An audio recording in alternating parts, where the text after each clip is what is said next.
سب سے اعلیٰ درجے کا اسلام کیا ہے؟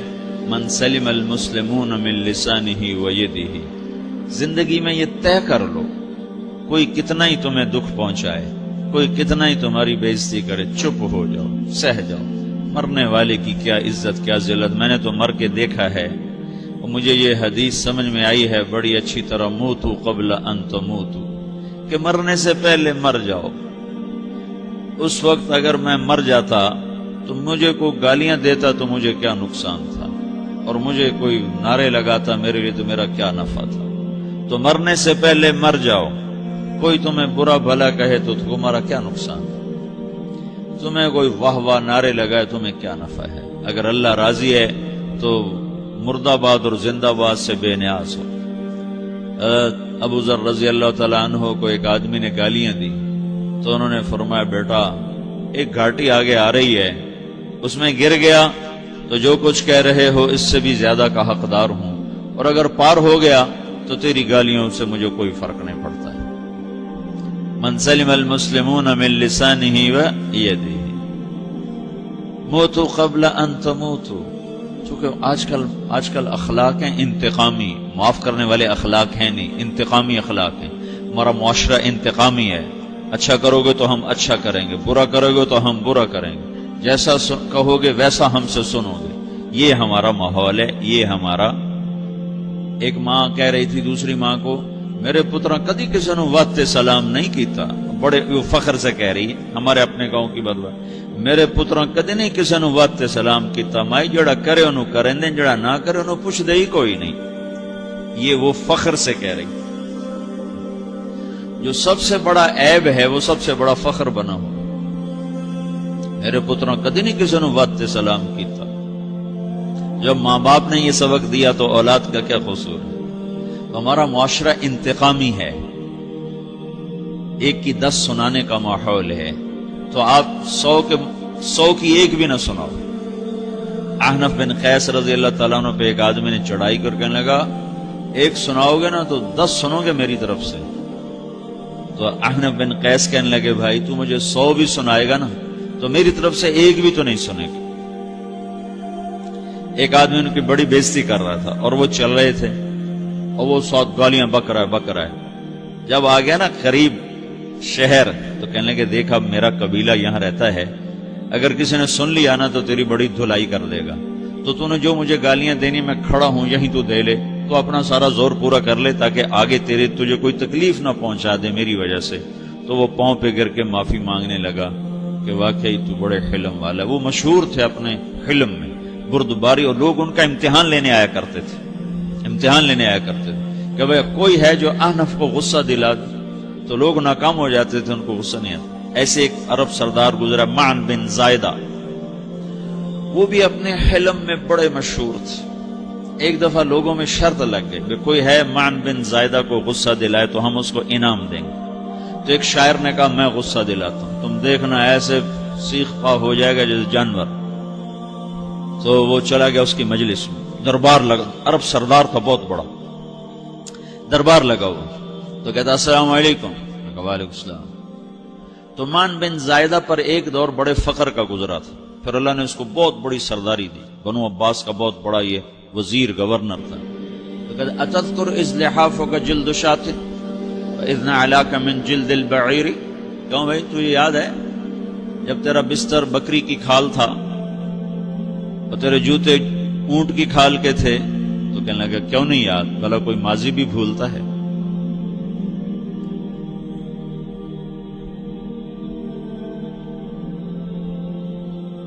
تو وہ کہنے لگا پہلا وار تو خطا گیا، کہ فسبحان الذی آتاک ملکا وعلمک الجلوس علی السریر۔ تو پھر ساری تعریفیں تو اللہ کی ہیں جس نے تیرے جیسے کو تخت پہ بٹھا دیا۔ کہاں بھئی ساری تعریفیں اللہ کی ہیں، میری تو کوئی اوقات نہیں۔ تو کہنے لگا سأرحل عن دیار انت فیہا وان جار الزمان علی الفقیر، جہاں تیرے جیسا حکمران ہو وہاں مجھے رہنا گوارا ہی نہیں ہے، میں یہاں سے چھوڑ کے نکل جاؤں گا چاہے کتنی تکلیف اٹھاؤں۔ بڑے دربار میں یہ ایک گورنر اور وزیر سے بات ہو رہی ہے، تو وہ کہتا ہے اچھا بھائی اگر تو ہمارے پاس رہے گا تو ہم تیرا اکرام کریں گے، اور اگر تو جانا چاہتا ہے تو پھر رافقت کا سلام، تو وہ یہ بار بھی خالی گیا تو پھر کہنے لگا فجد لی یبن ناقصۃ بمال،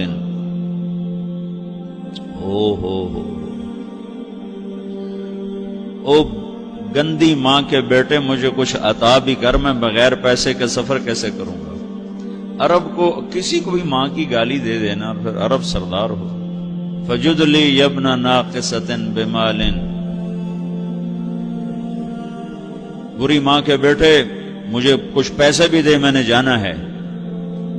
میں کہا بھائی اس کو 3000 دے دیا جائے. اللہ تو کہنے لگا قلیل ما آتیتنی و انی لأطمع منک فی الکثیر، یہ تو بہت تھوڑا تو نے دیا ہے، مجھے اور دے.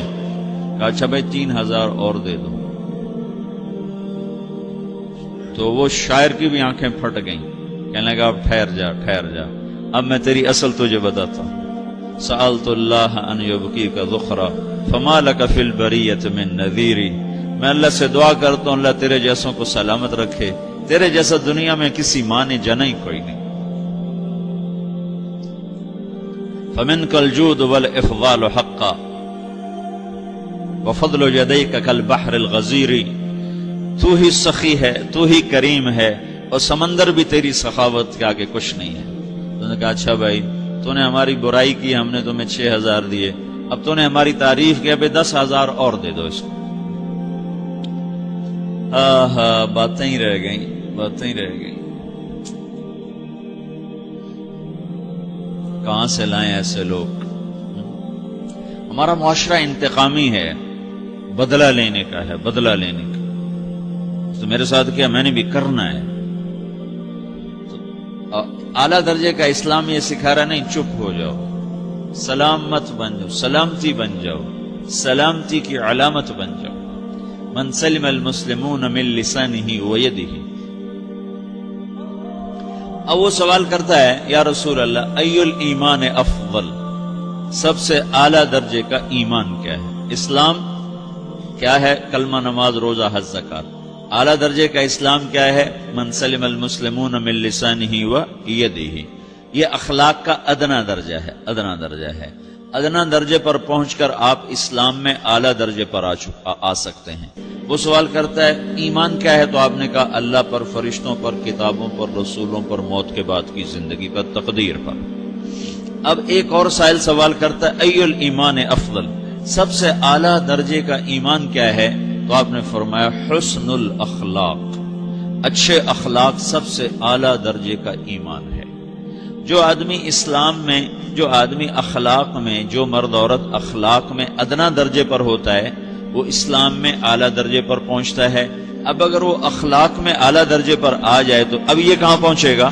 اب یہ کہاں پہنچے گا؟ میرا نبی کہہ رہا ہے سب سے اعلیٰ درجے کا ایمان ہے حسن اخلاق، حسن اخلاق. ابو ہریرہ نے پوچھا یا رسول اللہ وما حسن الاخلاق، یہ بھی ایک اور حدیث ہے. یا رسول اللہ حسن اخلاق کیا چیز ہے؟ تو آپ نے 3 چیزیں فرمائی، تصل من قطعک وتعطی من حرمک وتعفو عمن ظلمک. جو تم سے توڑے نہ تم اس سے جوڑو. نہیں کرتا سلام نہ کریں، کوئی ہم چھوٹے باپ کے ہیں؟ ہم تو کبھی بھی نہ کریں، ہم تو کبھی بھی نہ منہ تھوکیں بھی نہیں ہم تو میرا نبی کہہ رہا ہے جو توڑے تم اس سے جوڑو، جو محروم کرے اسے عطا کرو، جو زیادتی کرے اس سے درگزر کرو. یہ 3 کام جو عورت مرد کر لے گا یہ اخلاق کے اعلیٰ درجے میں ہے. جب یہ اخلاق کے اعلیٰ درجے پر پہنچتا ہے تو پھر میرا نبی کیا بشارت دیتا ہے؟ ادنا درجے پر پہنچ کر تو اعلیٰ مسلمان کی بشارت ہے، اور اخلاق میں اعلیٰ درجے پر پہنچ کر میرا نبی کہتا ہے کاد الحلیم ان یکون نبیا، اعلیٰ اخلاق والا بس نبی بنتے بنتے رہ جاتا ہے. اعلیٰ اخلاق والا ایسے ہے جیسے کہ نبی، قریب ہے کہ وہ نبی بن جائے. یہ تو ہے نا ترجمہ، لیکن ہم ہمارے اردو میں کہتے ہیں وہ نبی بنتے بنتے بنتے رہ گیا. کیا مطلب؟ کہ اس میں اور نبی میں صرف نبوت کا فرق رہ جاتا، باقی وہ سب کچھ حاصل کر لیتا ہے. تو یہ سارے دین کا میں نے آپ کو خلاصہ بتایا ہے کہ میری آپ کی ضرورت ہے کہ میرا اسلام اعلیٰ درجے کا ہو، من سلم المسلمون من لسانہ و یدہ، میرا ایمان اعلیٰ درجے کا ہو،